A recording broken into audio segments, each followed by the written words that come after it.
नमस्कार दोस्तों, आपका स्वागत है हमारे YouTube चैनल छत्तीसगढ़ समाचार में। आज हम लाए हैं छत्तीसगढ़ की ताजा और महत्वपूर्ण खबरें।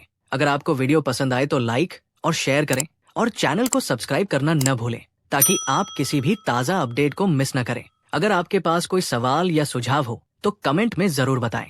तो चलिए शुरू करते हैं आज की खबरें। हाई कोर्ट के चीफ जस्टिस रमेश सिन्हा और जस्टिस रविंद्र कुमार अग्रवाल की बेंच ने छत्तीसगढ़ में साइबर एक्सपर्ट की नियुक्ति नहीं होने पर चिंता जाहिर की है। डिवीजन बेंच ने मामले में बढ़ते साइबर क्राइम को देखते हुए जल्द ही एक्सपर्ट की नियुक्ति करने कहा है। साथ ही केंद्र सरकार से शपथ पत्र के साथ जवाब मांगा है। दरअसल प्रदेश में IT एक्ट के तहत इलेक्ट्रॉनिक साक्ष्य जुटाने के लिए साइबर एक्सपर्ट की नियुक्ति की मांग को लेकर जनहित याचिका दायर की गई है। शिरीन मालेवर ने हाई कोर्ट में जनहित याचिका लगाई है। इसमें बताया कि राज्य में सूचना प्रौद्योगिकी अधिनियम 2000 की धारा 79A के तहत कोई परीक्षक विशेषज्ञ की नियुक्ति नहीं की गई है, जबकि देश भर में 16 जगह पर एक्सपर्ट की नियुक्ति की गई है। छत्तीसगढ़ में लगातार साइबर क्राइम की बढ़ोतरी हो रही है। ठग लोगों को नए नए तरीके से अपने जाल में फंसाते हैं, बावजूद इसके राज्य में विशेषज्ञ नहीं है।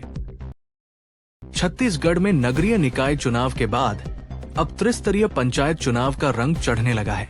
बालोद जिले में संजारी बालोद विधायक संगीता सिन्हा चुनाव प्रचार के दौरान ई-रिक्शा चलाते बड़ा बनाते नजर आई।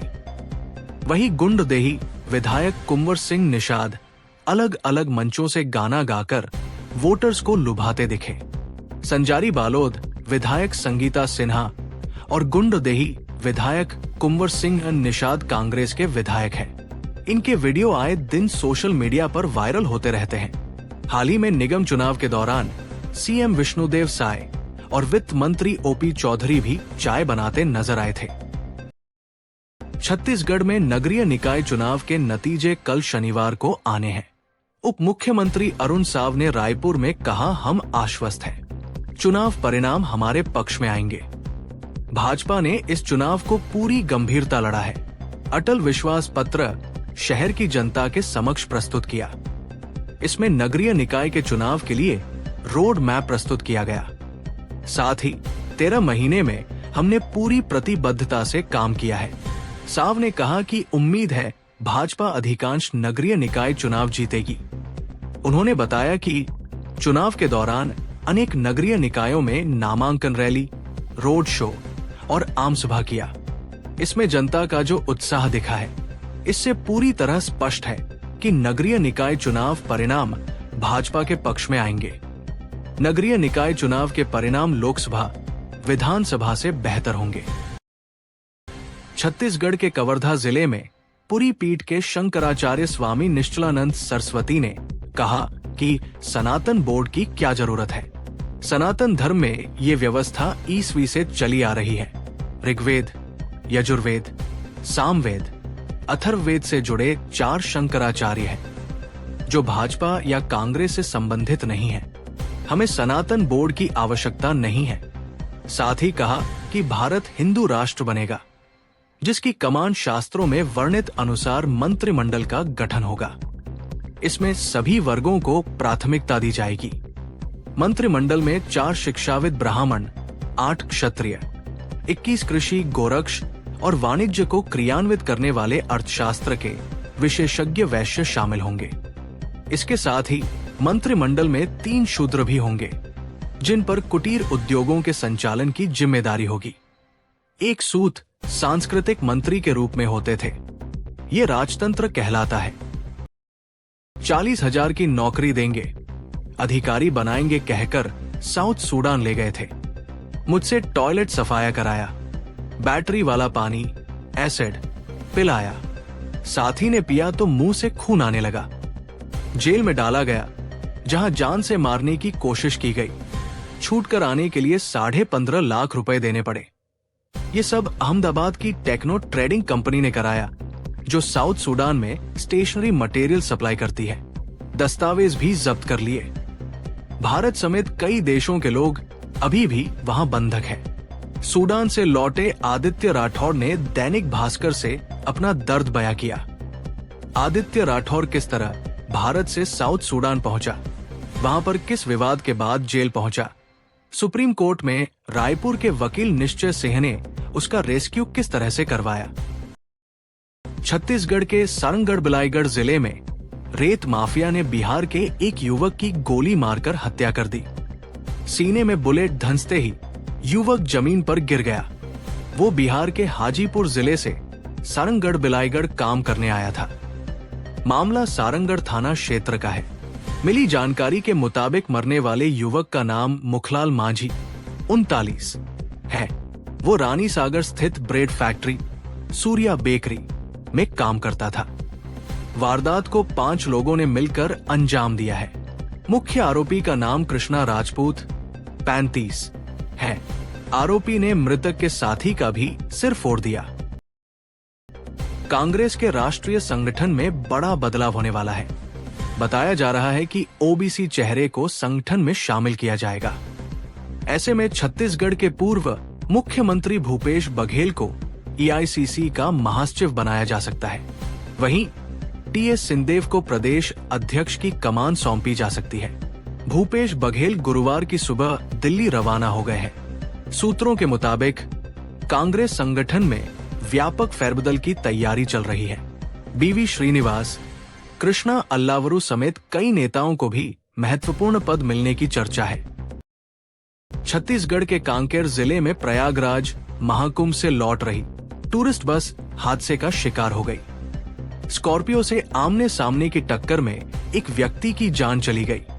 वहीं इसमें 7 लोग घायल भी हुए हैं। घटना NH 30 पर तारसगांव कटिंग लखनपुरी के पास गुरुवार रात की है। टूरिस्ट बस में सवार 15 यात्रियों में से 7 लोग घायल हुए हैं, जिन्हें चारामा सामुदायिक स्वास्थ्य केंद्र में भर्ती कराया गया है, जहां उनका इलाज जारी है। स्कॉर्पियो में सवार प्रेम लाल मरकाम 55 साल की मौके पर ही मौत हो गई। वो सुकमा के छीनगढ़ का रहने वाला था। बिलासपुर में एक नाबालिग भतीजे ने अपनी बुआ की हत्या कर दी।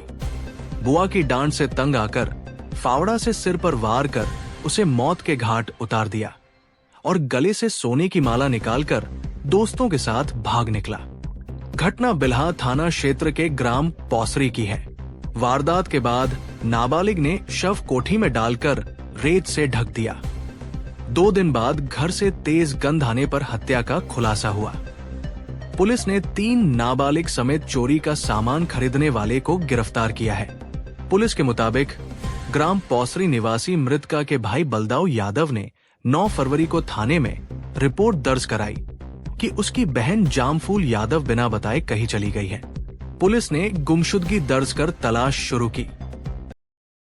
छत्तीसगढ़ के रायगढ़ में खरसिया रेंजर को एसीबी ने 15,000 रिश्वत लेते रंगे हाथों गिरफ्तार किया है। रेंडर ने वन भूमि को आबादी घोषित करने सरपंच से पैसों की डिमांड की थी। मामला खरसिया रेंज का है। जानकारी के मुताबिक खरसिया रेंज में पदस्थ रेंजर टीपी वस्त्रकार ने ग्राम पंचायत खड़गांव के सरपंच बजरंग सिदार से वन भूमि को आबादी घोषित करने के एवज में 15,000 रुपए की मांग की थी। रेंजर टीपी वस्त्रकार को सरपंच रिश्वत नहीं देना चाहता था, इसलिए उसने पूरे मामले की शिकायत एंटी करप्शन ब्यूरो बिलासपुर में कर दी थी, जिसके बाद आज छापेमार कार्रवाई की गई। बताया जा रहा है कि ताम्रध्वज वस्त्रकार का कुछ दिनों पहले धर्मजगढ़ वन मंडल से रायगढ़ वन मंडल के खरसिया रेंज में तबादला हुआ था। कोंडा गांव में 4 बच्चों समेत 15 लोग फूड पॉइजनिंग का शिकार हो गए हैं। वहीं 8 साल की बच्ची की मौत भी हो गई। बुधवार को छठी कार्यक्रम में चिकन टन खाने से 15 लोग बीमार हुए थे, जो अस्पताल में भर्ती है। आश्रम में पढ़ने वाली कक्षा 2 की छात्रा जयंती कोर्राम भी फूड पॉइजनिंग की शिकार हुई थी। बच्ची को अस्पताल ले जाने के दौरान उसने दम तोड़ दिया। घटना मर्दापाल थाना इलाके के हंगवा गांव की है। गंभीरता को देखते हुए मंत्री केदार कश्यप भी अस्पताल पहुंचे। यहां उन्होंने पीड़ितों का हालचाल जाना, साथ ही उन्होंने डॉक्टरों और अधिकारियों को दिशा निर्देश भी दिए। कांग्रेस समर्थित जिला पंचायत सदस्य प्रत्याशी और जिला पंचायत अध्यक्ष को मंदिर में पूजा करने से रोकने और अपमानित कर बाहर निकालने का आरोप लगा है। जब पुलिस ने एफआईआर नहीं लिखी तो शुक्रवार को सरगुजा कांग्रेस और सर्व आदिवासी समाज ने ग्रामीणों के साथ बड़ी संख्या में आजाग थाने का घेराव कर दिया। कांग्रेस ने आरोप लगाया कि भाजपा ही नहीं, पूरी सरकार आदिवासियों के साथ न्याय नहीं कर रही है। दबाव में शिकायत के बाद भी पुलिस ने एफआईआर दर्ज नहीं की है। कांग्रेस ने प्रदर्शन का अल्टीमेटम पहले ही दे दिया था, इसलिए पुलिस बल तैनात थी, लेकिन उन्हें हटाते हुए कांग्रेसी थाने के सामने पहुंच गए। छत्तीसगढ़ के सक्ती में मकान के ऊपरी माले में सुबह 10 बजे शॉर्ट सर्किट के कारण भीषण आग लग गई। आग की लपटें बहुत दूर दूर तक दिखाई दे रही थी।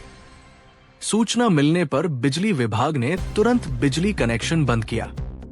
पुलिस थाना में सूचना मिलने पर थाना प्रभारी और स्टाफ अपने दल बल के साथ घटना स्थल पर पहुंचे।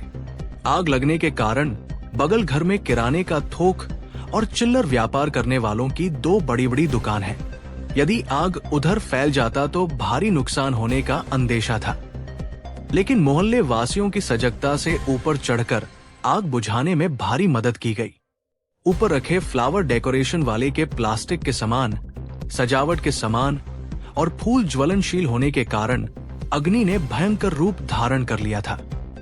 पीड़ित विमल फूल वाले का कहना है कि उनका 18 से 20 लाख का नुकसान हुआ है। अभी उन्होंने शादी सीजन के चलते 9 से 10 लाख रुपए का नया सजावट का सामान मंगाया था। रखे हुए स्टॉक को मिलाकर सब सामान जलकर राख हो गया है। राजनांदगांव में एक अंतर्राष्ट्रीय साइबर ठग गिरोह का खुलासा हुआ है। 90,000 रुपए की धोखाधड़ी करने वाले आरोपी रोहित वीरवानी को पुलिस ने मुंबई से गिरफ्तार किया है। जांच में खुलासा हुआ कि आरोपी रोहित वीरवानी कंबोडिया स्थित ठगी सेंटर के लिए काम करता था। उसका काम भारत में बैंक खाते जुटाना और ठगी से मिले पैसों को crypto currency USDT U.S dollar tether में बदलकर कंबोडिया भेजना था। उत्तरी सर्द हवाओं के कारण सरगुजा में कड़ाके की ठंड की वापसी हो गई है। पिछले 24 घंटे में सरगुजा में न्यूनतम तापमान में 4 डिग्री से अधिक की गिरावट आई है। शुक्रवार को अंबिकापुर का न्यूनतम तापमान 6.7 डिग्री दर्ज किया गया। गुरुवार को अंबिकापुर का न्यूनतम तापमान 11 डिग्री दर्ज किया गया था। सरगुजा के पाट से लेकर मैदानी इलाकों तक में कड़ाके की ठंड का असर आगामी 2 से 3 दिनों तक रह सकता है। उत्तर छत्तीसगढ़ में पश्चिमी विक्षोभ का असर कम होने से तेजी से प्रवेश कर रही शीतलहर ने फिर से ठिठुराने वाली ठंड ला दी है। पिछले 2 दिनों से अधिकतम तापमान 11 डिग्री और ऊपर दर्ज किया गया था। पिछले 24 घंटे में ही न्यूनतम तापमान में 4 डिग्री से अधिक की गिरावट आई है। अधिकतम तापमान अब भी गिरकर 28 डिग्री के नीचे पहुंच गया है। शीतलहरों के कारण उत्तर छत्तीसगढ़ के पाट इलाकों से लेकर मैदानी इलाकों में भी ठिठुराने वाले ठंड की वापसी हो गई है। पाट क्षेत्रों में भी सर्द हवाओं के कारण तेजी से तापमान गिरा है। सामान्यतः सरगुजा संभाग में फरवरी माह ठंडा ही रहता है। इस वर्ष पश्चिमी विक्षोभ के कारण जनवरी में कम ठंड पड़ी है।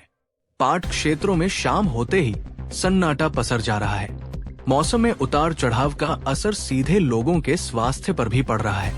ठंड कम होने के कारण दिन में गर्मी का एहसास हो रहा है, जबकि रातें सर्द होने से लोग सर्दी, खांसी और मौसमी बीमारियों की चपेट में आ जा रहे हैं।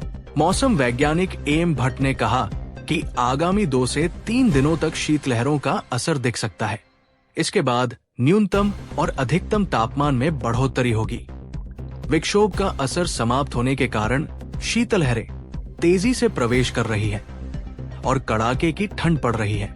14 फरवरी 2025 6.7 डिग्री सेल्सियस, 13 फरवरी 2025 11.0 डिग्री सेल्सियस, 12 फरवरी 2025 11.5 डिग्री सेल्सियस, 11 फरवरी 2025 9.8 डिग्री सेल्सियस, 10 फरवरी 2025 6.6 डिग्री सेल्सियस, 09 फरवरी 2025 6.7 डिग्री सेल्सियस, 08 फरवरी 2025 7.6 डिग्री सेल्सियस, 07 फरवरी 2025 7.3 डिग्री सेल्सियस। 06 फरवरी 2025 15.1 डिग्री सेल्सियस। 05 फरवरी 2025 13.5 डिग्री सेल्सियस। 04 फरवरी 2025 13.0 डिग्री सेल्सियस। तो ये थी आज की खास खबरें छत्तीसगढ़ समाचार पर। हम आगे भी आपको छत्तीसगढ़ की हर जरूरी जानकारी से अपडेट रखते रहेंगे।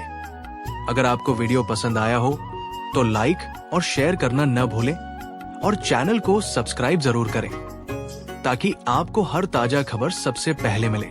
आपके सुझाव हमारे लिए बहुत अहम हैं, तो कमेंट करके अपनी राय जरूर दें। मिलते हैं अगले वीडियो में, तब तक के लिए नमस्कार।